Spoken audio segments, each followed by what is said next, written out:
Entonces, otra de las preguntas que inicialmente me hice fue, ¿es estratégico tocarle la puerta a un juez y decirle, oye juez, el fiscal no me ha imputado bien, devuélvele la acusación y dígale que me impute de una manera correcta? Porque de alguna u otra forma, el hacer esta observación no me está permitiendo ejercer mi derecho de defensa. Es estratégico hacer observaciones formales a un requerimiento de acusación.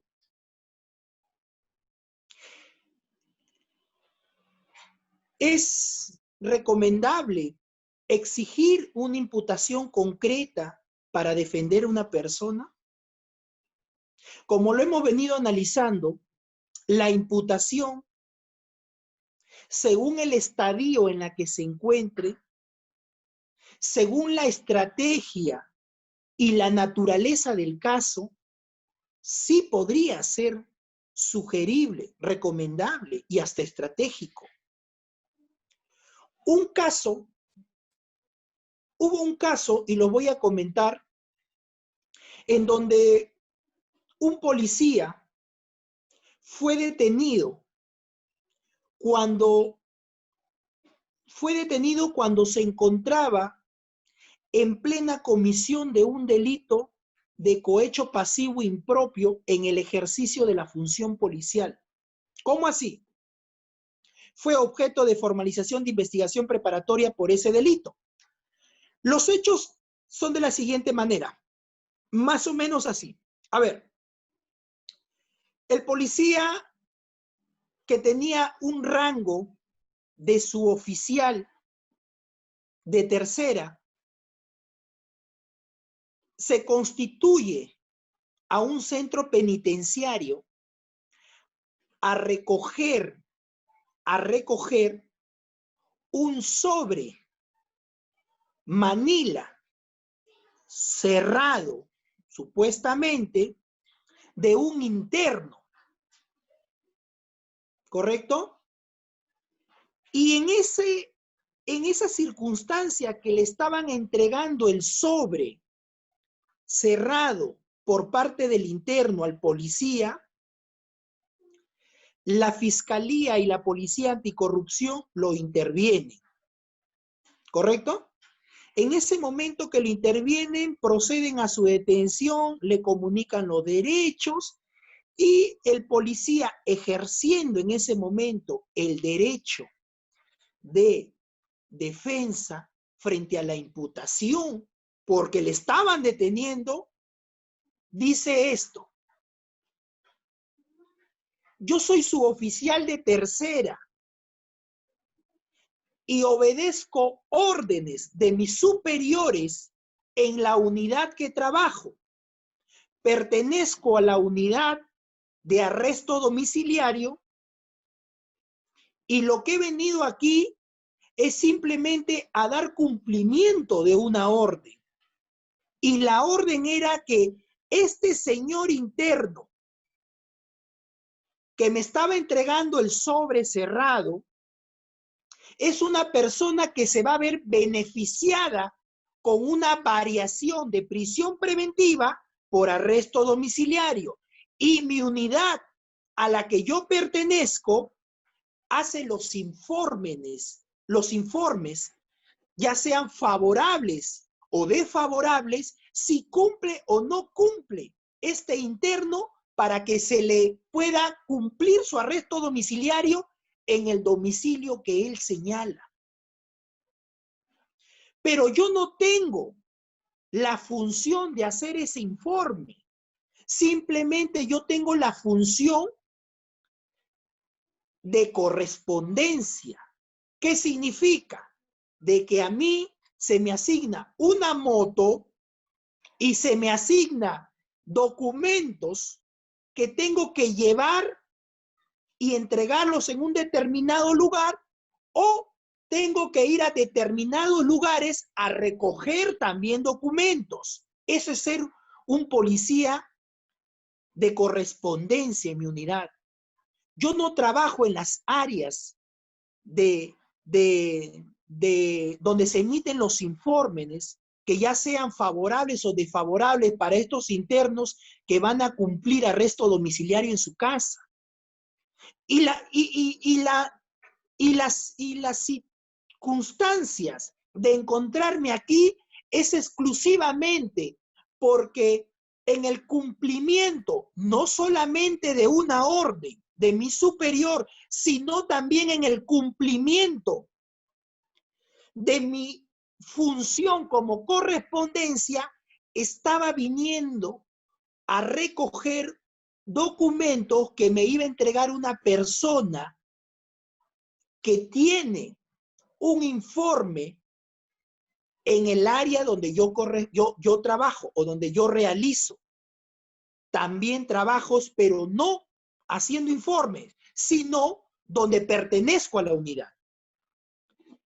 La policía detiene en flagrancia a este policía, su oficial de tercera, y consecuentemente se trasladan a la unidad. Para ser preciso, la policía judicial o la policía de arrestos domiciliarios. Y en esa unidad, el policía identifica a su superior que le habría dado la orden, quien por cierto tenía un grado mucho superior, muy superior al del oficial de tercera. También tenía años, mucho más años de servicio prestando a la unidad. Estaríamos hablando de un suboficial brigadier en el grado de suboficial, con más de 30 años de servicio. Y el suboficial de tercera con exactamente 5 años de servicio. Entonces, la imputación contra estas personas fue cohecho pasivo impropio en la función policial. Segundo párrafo, el recibir dádiva, el recibir beneficio para favorecer a una persona en el ejercicio de sus funciones. Entonces, la Fiscalía, al formalizar la investigación preparatoria, postula un delito alternativo. Y este delito alternativo fue el delito de concusión. El delito de concusión fue el delito alternativo al momento de formalizar la investigación preparatoria. No solamente formalizó contra el oficial de tercera, sino también contra el jefe, que era el brigadier, con más de 30 años de servicio. Y como el plazo de la detención por flagrancia se estaba venciendo, solicitó requerimiento de prisión preventiva. En esta audiencia de requerimiento de prisión preventiva, lo que hizo el juzgado es simplemente declarar fundada la prisión preventiva. Consecuentemente, habiéndose aperturado el plazo de la investigación preparatoria, se comenzaron a realizar las diligencias que resultaban necesarias para el esclarecimiento del hecho o de la verdad. Pero la imputación, y es a lo que nos convoca este plenario, la imputación del cual estaba siendo sujeto el efectivo policial no cumplía con las exigencias de la naturaleza de ser clara y precisa en una investigación preparatoria. Pero usted me dirá, doctor, pero si le encontraron con el sobre recibiendo de un interno, y me imagino que en el sobre habría dinero. Claro, habría dinero. En el sobre había dinero. Es decir, el policía había ido al penal a recibir un sobre con dinero para luego entregarle a su superior. pero él alegaba que desconocía el contenido del sobre, desconocía la motivación por el cual estaba yendo ahí en un sentido más circunstanciado, sino simplemente estaba cumpliendo una orden de recibir ese sobre, no podía ser atribuible el delito previsto como cohecho pasivo impropio en el ejercicio de la función policial. Por cuanto él no tenía la condición de funcionario para favorecer o desfavorecer a esta persona que iba a verse beneficiado con el arresto domiciliario. El delito de cohecho pasivo impropio previsto en el artículo 395A, segundo párrafo, dice lo siguiente: el miembro de la Policía Nacional, hasta ahí cumplimos, que solicita directa o indirectamente donativo, promesa por omitir un acto o violación de sus obligaciones derivadas de la función policial o a consecuencia de haber faltado a ellas, son los verbos rectores de este delito. Entonces, si los verbos rectores son de este delito, mi patrocinado decía lo siguiente: ¿cuál es ese acto de haber omitido mis obligaciones? Si es que el dinero que yo estaba recibiendo era para favorecerle en el informe que le iba a dar un arresto domiciliario porque su casa cumplía con las condiciones de seguridad para que pueda cumplir el arresto domiciliario, y yo no tendría ninguna intervención en ese informe, ¿cuál sería esa omisión de mis obligaciones que habría incumplido para beneficiar a esta persona? Simplemente cumpliendo una orden, asistí al penal a recoger un sobre porque era la orden que había recibido, y dentro de mis funciones como correspondencia era la de llevar documentos y recibir documentos, llevar objetos y recibir objetos, y para eso me habían asignado una moto. Yo no trabajaba en un área de informe para arresto domiciliario. Es decir, yo no iba ni a firmar ni a hacer un informe que lo favorezca a esta persona. ¿Cómo se explica que pueda cumplir con los verbos rectores? Sería un tema de atipicidad, para ser más preciso, ¿no? Sería un tema de atipicidad. En su momento se planteó una excepción de improcedencia de acción, invocando la ausencia de los siguientes verbos rectores que hemos hecho alusión hace un momento. Además, haciendo alusión a que la imputación de la formalización de la investigación preparatoria no se subsumía en el supuesto de hecho del delito, ni tampoco del delito alternativo, porque había un delito principal y un alternativo, el juzgado tenía que declarar fundada la excepción de improcedencia de acción y archivar ese caso en el extremo de mi patrocinado, porque él no era un policía que habría omitido o violado el cumplimiento de sus funciones para favorecer, ni tampoco era la persona que habría solicitado directa o indirectamente un donativo.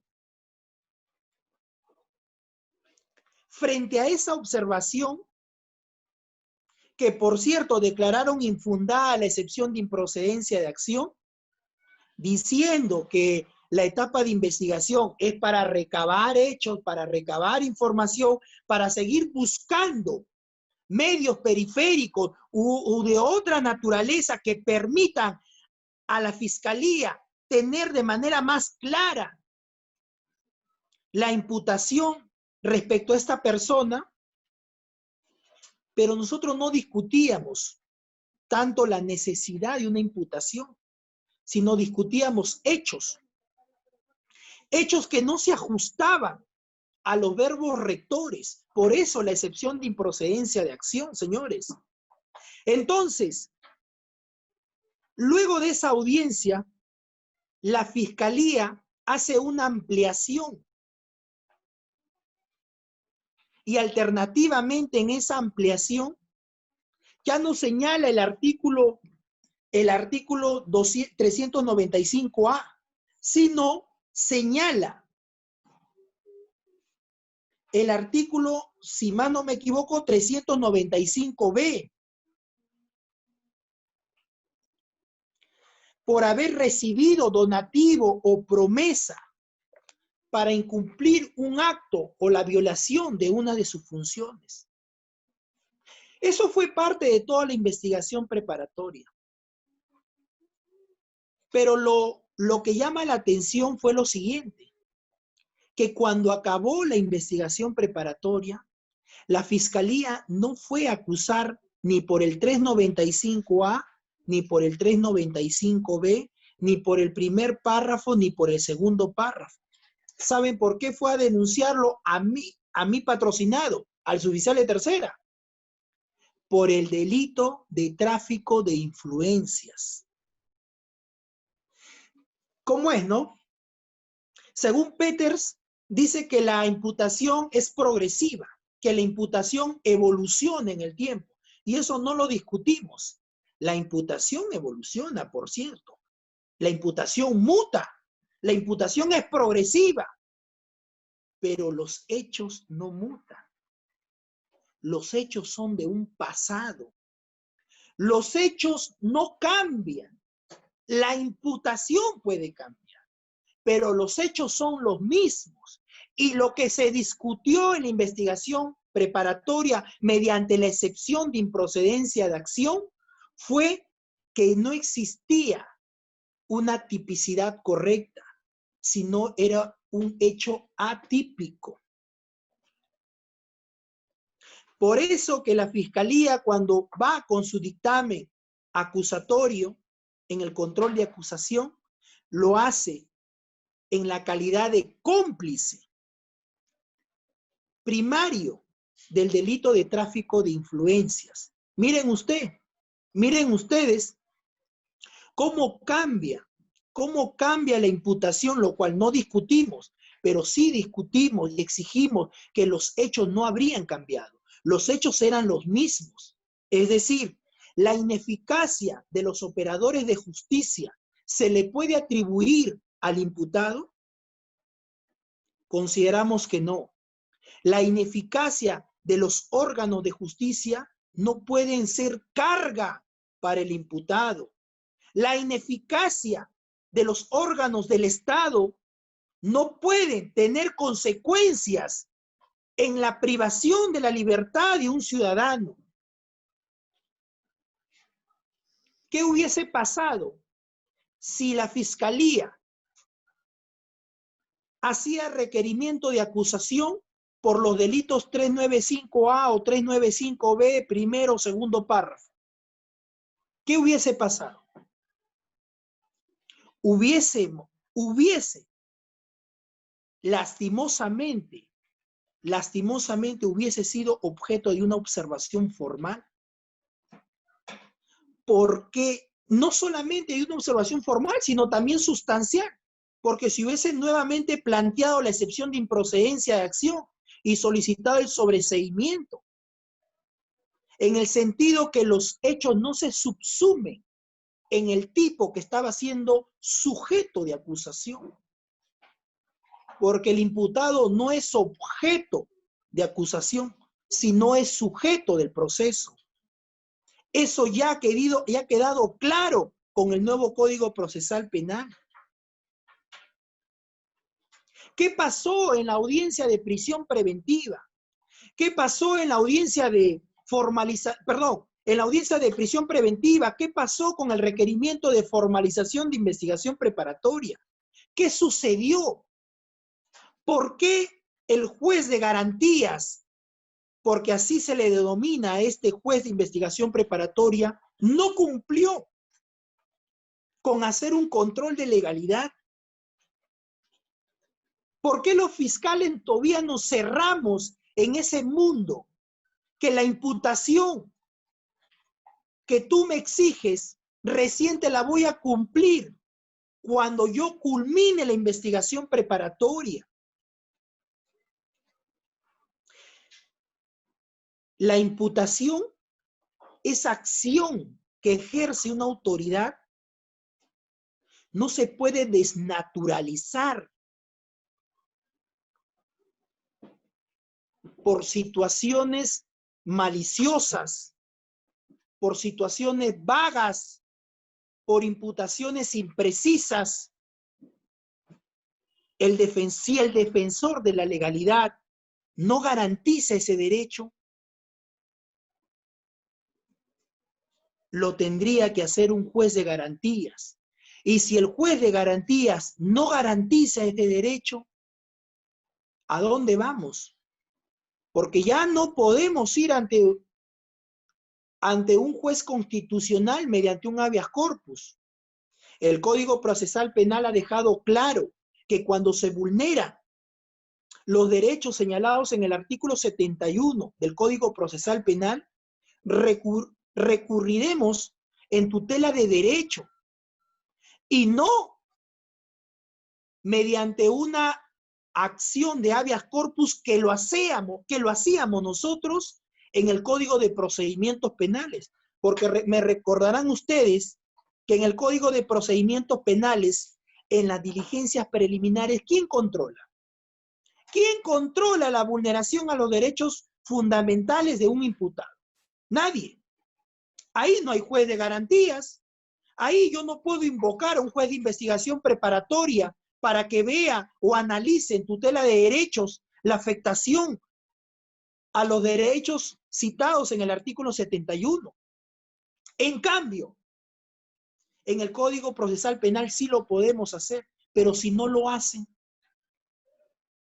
ya no podemos recurrir con habeas corpus.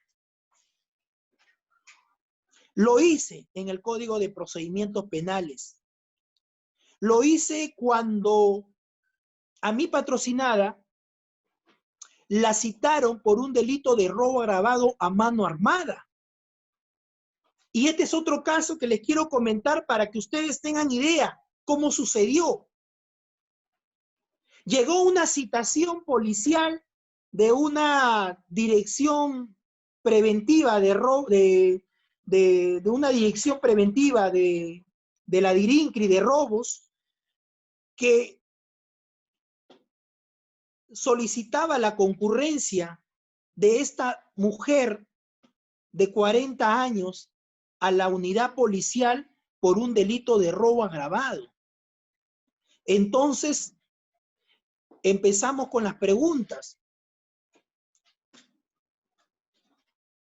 ¿Qué información contenía la notificación policial? Y como un primer momento lo he mencionado, la citación policial simplemente decía esto: se le cita a usted con carácter urgente a esta unidad policial a fin que pueda brindar información sobre la investigación que se sigue en este despacho por robo agravado a mano armada, suscitado el día tal, a horas tal. Podrá concurrir usted con su abogado de confianza si lo considera necesario. Era una citación policial que no tenía nombre de fiscal, ni tampoco me informaba qué despacho estaría llevando la conducción y dirección de esa investigación. Tampoco me informaba en qué condición íbamos a ir a declarar. Tampoco me informaba sobre qué hechos iba a brindar mi información o mi declaración. Tampoco me decía, por último, quién era la agraviada o agraviado, para al menos saber de quiénes estamos hablando. Mucho menos me adjuntaba la disposición de apertura de diligencias preliminares. Pero claro, como se llevaba con las reglas del Código de 1940, el Código de Procedimientos Penales, la policía, según su interpretación, según su lógica, este documento llamada citación policial era un documento formal para que mi clienta asista a declarar.